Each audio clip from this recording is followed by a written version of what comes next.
Hi everyone. നമ്മുടെ പരീക്ഷയുടെ റിസൾട്ടിനായിട്ട് കാത്തിരിക്കുകയാണ്. NTA-UG നെറ്റിന്റെ റെസ്പോൺസ് ഷീറ്റ് വന്നു. കുറെ കുട്ടികൾക്ക് വീണ്ടും പരീക്ഷ എഴുതേണ്ട ഒരു സിനാരിയോ വന്നിട്ടുണ്ട്.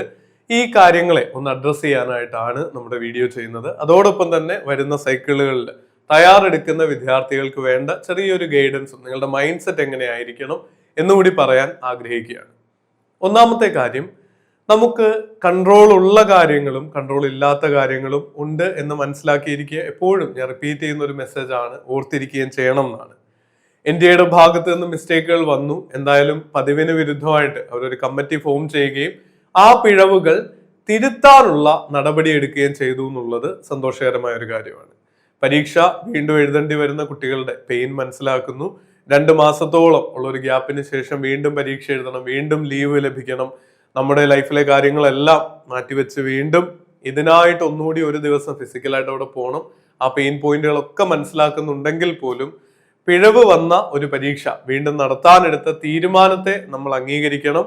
നമ്മുടെ പ്രിപ്പറേഷൻ ജേർണി വീണ്ടും ഒരിക്കൽ കൂടി തുടങ്ങിയാൽ തീർച്ചയായിട്ടും നിങ്ങൾ കഴിഞ്ഞ കുറേ നാൾ പഠിച്ച് പരീക്ഷ എഴുതിയതിനെ എൻഹാൻസ് ചെയ്യാനായിട്ട് പറ്റും എന്ന പ്രതീക്ഷയോടുകൂടി നിങ്ങൾ മുന്നോട്ട് പോയി പരീക്ഷ എഴുതണം എന്നാണ് അധ്യാപകൻ എന്നുള്ള നിലയിൽ എൻ്റെ റിക്വസ്റ്റ്.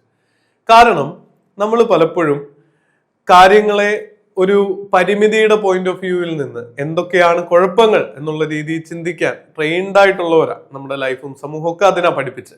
പക്ഷെ ഇതിനെ ഒരു ഓപ്പർച്യൂണിറ്റിയുടെ സീഡും ഉണ്ടാവും എല്ലാ ചലഞ്ചിലും എന്നുള്ള കാര്യം ഓർക്കുക. നിങ്ങൾ ഓൾറെഡി പഠിച്ചതിൽ വീക്കായിട്ടുള്ള ചില ഏരിയകൾ പഠിക്കാൻ പറ്റാഞ്ഞ പിഴവ് തിരുത്താനായിട്ട് ഇനിയുള്ള ദിവസങ്ങൾ ഉപയോഗിക്കുക. 10-20 ദിവസങ്ങൾ നമ്മുടെ മുന്നിലുണ്ട്. ആ ദിവസങ്ങളിൽ നിങ്ങൾ പഠിച്ച കാര്യങ്ങൾ റിവൈസ് ചെയ്യാൻ പറ്റും എന്ന് പറഞ്ഞ് മനസ്സിനെ ദൃഢപ്പെടുത്തിയെടുക്കുക. വാക്കുകൂടി അങ്ങ് തെറ്റിപ്പോയി. നമ്മുടെ ചിന്തകളിൽ ഏറ്റവും പവർഫുൾ ആയിട്ടുള്ള ഒരു തോട്ടാണ് പോസിറ്റീവായിട്ടുള്ള ഒരു തിങ്കിങ്ങും ഹോപ്പ് എന്ന് പറയുന്ന വികാരവും. നമ്മൾ പ്രതീക്ഷയോടുകൂടി കാര്യങ്ങളെ കാണാൻ പഠിക്കേണ്ടത് ലൈഫിലുടനീളം ഇമ്പോർട്ടൻ്റ്. ഇതൊരു ലൈഫ് ലെസണോ അല്ലെങ്കിൽ നിങ്ങളെ ലൈഫിനെ മോഡിഫൈ ചെയ്യാനുള്ള ഉപദേശങ്ങളോ ഒന്നുമല്ല. പരീക്ഷയെ സംബന്ധിച്ചായാലും നിങ്ങളോടൊപ്പം മത്സരിക്കുന്ന എല്ലാ വിദ്യാർത്ഥികൾക്കും ഇതേ അപ്ഡേറ്റുകൾ തന്നെയാണ് ലഭിച്ചുകൊണ്ടിരിക്കുന്നത്. അതിനോട് എങ്ങനെ നിങ്ങൾ റെസ്പോണ്ട് ചെയ്യുന്നു എന്നുള്ളതാണ് എൻ്റെ റിസൾട്ടിനെ സ്വാധീനിക്കാൻ പോകുന്നത് എന്ന് പറയാനാണ് ഞാൻ ആഗ്രഹിക്കുന്നത്. നിങ്ങൾക്ക് നിരാശപ്പെട്ടിരിക്കാം, പേടിച്ച് വെപ്രാളം പിടിച്ച് എന്ത് ചെയ്യണമെന്ന് അറിയാതെ ഇരിക്കാം. ആ വികാരങ്ങളൊക്കെ മാറ്റി വെച്ചിട്ട് I+ന്റെ ഒപ്പം എന്ന് പറയുന്ന ഒരു സീരീസ് നമ്മൾ ലൈവായിട്ട് നിങ്ങൾക്ക് ക്ലാസ്സുകൾ പ്രൊവൈഡ് ചെയ്യുന്നുണ്ട്. അതിന് പുറമെ നമ്മൾ ഇതുവരെ പഠിച്ച കാര്യങ്ങളുടെ ഷോർട്ട് നോട്ടൊക്കെ ഒന്ന് എടുത്ത് വായിച്ച് മനസ്സിലാക്കി മുന്നോട്ട് പോവാൻ നിങ്ങൾ വിചാരിച്ചാൽ തീർച്ചയായിട്ടും സാധിക്കും.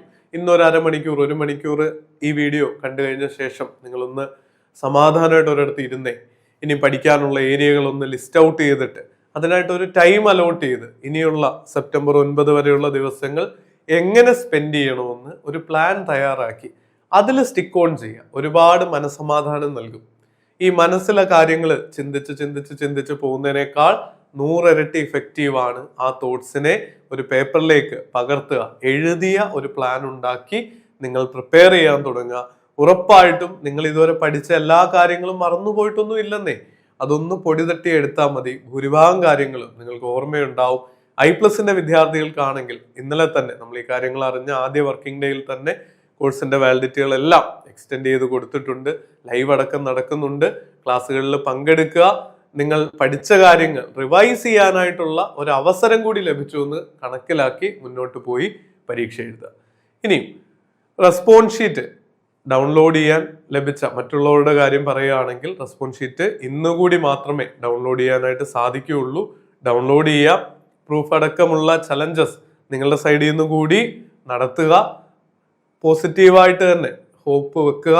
റിസൾട്ട് വരുന്നത് വരെ നിങ്ങൾ പഠിച്ചുകൊണ്ടിരിക്കുക. എപ്പോഴും പറയുന്ന ഒരു കാര്യമാണ്, നിങ്ങളുടെ പ്രിപ്പറേഷൻ ജേർണി എൻഡ് ചെയ്യുന്നത് JRF അല്ലെങ്കിൽ നെറ്റ് എന്നുള്ള നിങ്ങളുടെ ലക്ഷ്യത്തിലെത്തുമ്പോഴാണെന്ന്.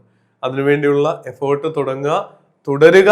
ഉറപ്പായിട്ടും നല്ല റിസൾട്ട് നേടി ക്വാളിഫൈ ചെയ്യാൻ നിങ്ങൾക്ക് സാധിക്കും. All the best.